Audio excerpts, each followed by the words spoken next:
पाठ 3. अबोली. अबोली बेलापूर गावात राहणारी गरीब घरातील मुलगी होती. अबोली तिच्या वडील, भाऊ व आजी यांच्या सोबत राहायची. सगळे व्यवस्थित सुरू असताना पावसाळ्यात सर्व नद्या, धरणे भरून वाहू लागली. परिणामी गावात पूर आला. त्यात काही जणांची घरे वाहून गेली, तर काही जण गावात सोडण्याच्या तयारीला लागली. सगळ्यांचे काम बंद पडले. लोक बेरोजगार झाले. अबोलीच्या वडिलांनी म्हणजे सयाजी यांनी स्वतःची बहीण अक्काकडे मुंबईला जाण्याचा निर्णय घेतला. त्यांनी अबोली व अबोलीचा भाऊ शिवांश यांना आपल्यासोबत घेतले. ते तिघेजण मुंबईला निघाले. अबोली व शिवांश यांनी कधीच शहर पाहिले नव्हते. मुंबईला त्यांनी मोठ्या इमारती, गाड्या पाहिल्या. या गोष्टीचे त्यांना फार कुतूहल वाटले. यापेक्षा जास्त त्यांना आपण आत्याकडे जाणार याची उत्सुकता होती.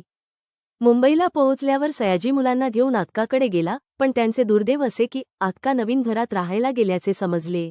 इतक्या मोठ्या शहरात मुलांना घेऊन अक्काचे घर शोधणे अवघड होते. जवळ पैसे सुद्धा मोजकेच होते. तेव्हा सयाजीने शिवांशला एका दुकानात कामाला ठेवले. अबोली एका घरात मोलकरणीचे काम करू लागली. सयाजी स्वतःसाठी काम शोधायला दुसऱ्या ठिकाणी गेले. अबोली रात्र दिवस कष्टाची कामे करू लागली.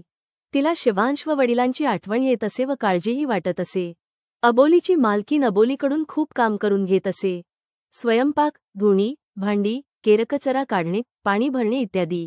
अबोली कसलीच तक्रार करत नव्हती.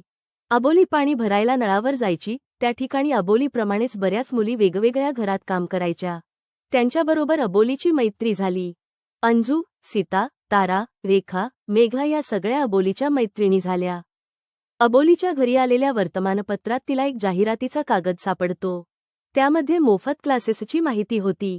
अबोलीला खूप आनंद झाला, कारण तिला शिक्षणाची खूप आवड होती. गावाकडे अबोली 5व्या वर्गापर्यंत शिकली होती. तिने हा जाहिरातीचा कागद आपल्या मैत्रिणींना दाखवला. पण मैत्रिणींच्या मालकिणीने एकट्या मुली इतक्या लांब क्लासला कशा जातील, म्हणून त्यांनी नकार दिला. इकडे सयाजी यांना चांगले काम मिळाले व अक्काचे नवीन घरही सापडले. अक्काने लगेचच शिवांश व अबोली यांना वापस घरी आणायला सांगितले. सयाजीने मुलांना अक्काकडे आणले तेव्हा अबोलीने जाहिरातीचा कागद आपल्या आत्याला दाखविला व मला व माझ्या मैत्रिणींना हा क्लास व यातले मोफत कोर्स करायचे म्हणून सांगितले. अबोलीची आत्या खूप चांगली होती. तिने प्रत्येक मुलीच्या मालकिणींची भेट घेतली. त्यांना मोफत कोर्सबद्दल समजावून सांगितले. इतकेच नाही तर त्यांनी त्या क्लासेसला जाऊन चौकशी करून खात्री करून घेतली. अबोली व तिच्या मैत्रिणी रोज दुपारनंतर एकत्र क्लासला जाऊन आपल्या आवडीचे शिक्षण घेऊ लागल्या.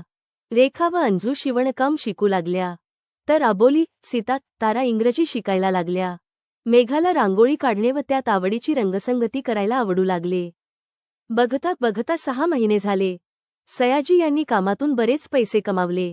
सयाजी आपल्या मुलांसह बेलापूरला वापस गेला.